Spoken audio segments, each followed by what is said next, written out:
Shout out day ko sa mga kaigsuonan nato dias bukid no. Na labi na sa nagtanom og mais.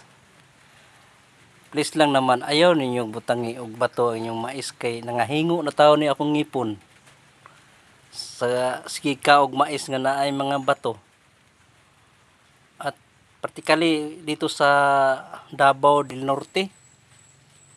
Sa mga kaigsuonan nato diha nga nanom og mais. Likay lang po ninyo nga dili ninyo mabutangan og bato ang inyong mais kay maalaot po taon may mga consumer nga sige mikaon og mais nya naay mga batong sagol.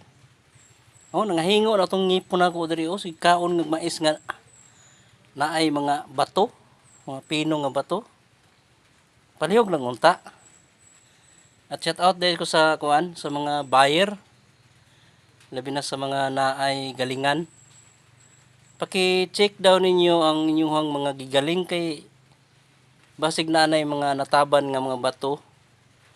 Luoy pud taon may mga consumer makakaon may perminti bato.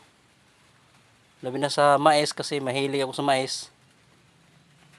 Mais kasi ang konsumo ko. Noon pa ako nagmais. Kahit saan naman ako bumibili.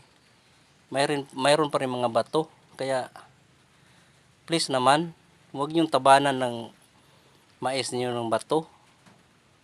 Kay basig 5 ka kilo ng bato o 10 kilos nga mais niya galingon na puro sa na bato hinuon.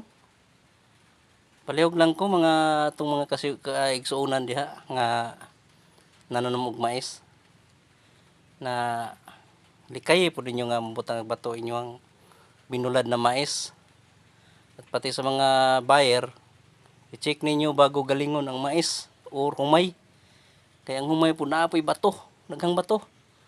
Siguro gihimo nila na ay para pabigat siguro.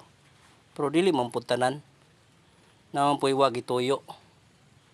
Muna nga please lang mga kaigsuonan kay daghan pud taon ang mga napurwisyo labi na ko na mahilig kog mais na nangahingo na taon ni akong ngipon sikaw og kaning mais nga nay bato. Okay, hanggang dito na lang yung video ko. Salamat sa nanonood at paki-share para makarating sa nahingtungdan.